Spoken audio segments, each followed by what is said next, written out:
Hi, Shofu Rita, the Kingdom Warrior Academy of Martial Arts. I'm here to do a quick reference video for Chin Na groups for students to practice at home. Okay, so today we're doing the twisted folds. Okay, so twisted folds. So basically what that name means is these joint locks are attacking the wrist and they're throwing the wrist into a flexion position. That's what I mean when I refer to folding the wrist. Throwing it into flexion. Bending the wrist is throwing it into extension. So twisted fold. So we're going to put the wrist into a folded position, so a flexed position, and then we're going to twist one way or the other. Now in the twisted rope group, we had a very specific direction that we were twisting. Okay, in twisted folds it doesn't matter. We can twist one way or twist the other. It's going to depend upon what specific technique we do. So basically, every lock is throwing the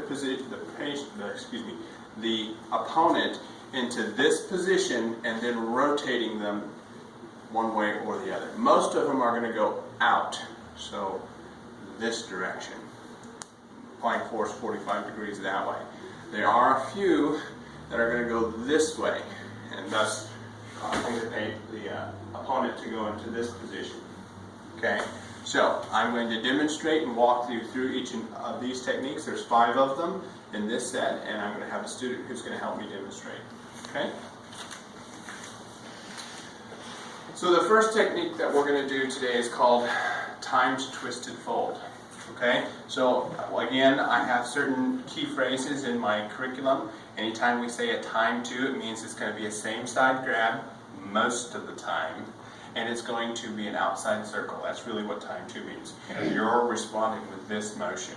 Okay? In this particular instance, he's grabbing me, my wrist, with a cross hand grab, which is very unusual for any of the time 2 techniques. So he's going to grab me, cross hand grab on the wrist. This is a static apprehension. Okay?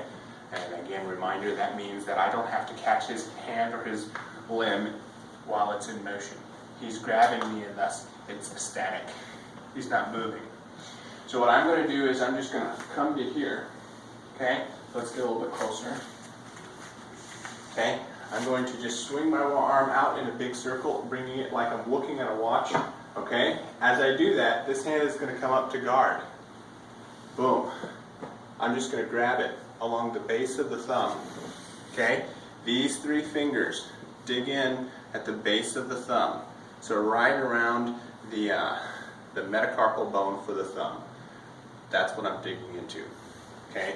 My thumb is pushing in between the metacarpals of the back of the hand. Okay? Once I have that, so he's grabbing my hand, I come to here and I grab there. I'm going to roll my hand out the direction the thumb points.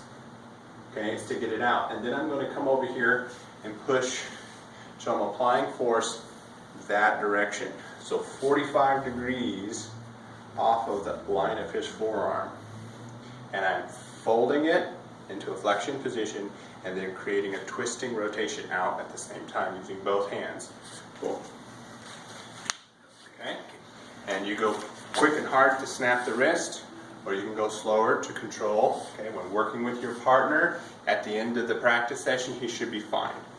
Because, you know, when you burn through partners, because you injure them, eventually you don't have anybody to practice with anymore. Okay? So, that one is called time to twist and fold. Okay, the next one's called the chop to chest. Also, sometimes referred to as the open or closed gate. Okay, I'll explain why. So this one is a same side wrist grab. So he's going to grab me the same side. And I'm going to start just coming back here to chop to my chest. It's like Bhavata number 5. Then I'm going to come up and I'm going to grab from underneath with these 3 fingers again. My thumb digging into behind the metacarpals of his hand. These 3 fingers grab the thumb here. I'm going to roll out same direction. Same direction the thumb goes, coming over here and then down. Okay? The reason this is sometimes called open and closed gate is because they're referring to your foot position. Okay? So when I get to here, if I close the gate, that can sometimes have a very intensifying position because I'm stepping in the direction I'm applying force, and it closes the gate. This is the gate. When I step across, it closes it. Okay. Open gait variation of that would be stepping this way. And thus my gait is here, and I'm opening it wider. Okay? So those steps are optional. So this is why we don't call this one open or closed gait anymore. It's just chop to chest. Okay? And it's a twisted fold. So it's chop to chest, twisted fold. Okay? Now, the next technique is called turning the ball. It's a little bit different. I'm actually baiting them into a Chin-Nagru technique. Either that or I just happen to get lucky and he catches my attack the right way. So I'm going to attack him with a hammer fist. He's going to block by catching it with a cross hand grab. From here, I'm going to come up and grab him that same way. These three fingers around the metacarpal of the base of the thumb. This thumb splits the metacarpals on the back of the hand. Then I'm going to roll in. This hand comes out, rotates the same direction as his thumb to come over and help my thumb push. And now it's like his fist is a ball, and I'm holding the ball with my two hands, and I'm going to turn the ball upside down. I got to do that quickly because I just put my back into my opponent. So what I like to do when I do these kinds of techniques, as I'm coming in, as I'm grabbing here, I come in real hard at body checking. Kind of messes his balance up and gives me a chance to kind of break free and go into this technique quickly so that I can get there before he thinks to choke me and grab me or anything like that, or attack me. It's definitely a riskier technique when you come in and expose your back to your opponent like that. And we do that several times with different kinds of techniques, but you just have to make the decision, is it worth it in the moment? Okay? So that's turning the ball. The next one is called the drain wheel. And this is the one that's kind of different from the rest because so far everything has been in a twist and fold out. Okay? So you're going to fold it and you're going to twist it out to the outside. Okay? This one is going to be a little different in that I'm rotating it this way. Okay? So what happens is he's going to grab me with a wrong way grab. Okay? And we have several different techniques we can use for a wrong way grab when somebody grabs us. We can do it just for the escape. Okay? I can do a wrong way scissor, which is in a different group. Okay? Bunch of the different wrong way grabs. And this one, when he does the wrong way grab, I'm going to cover, but I'm not going to grab. I'm just going to press. And then I'm going to come like I'm going to do a scissor, so I'm going to come to the outside.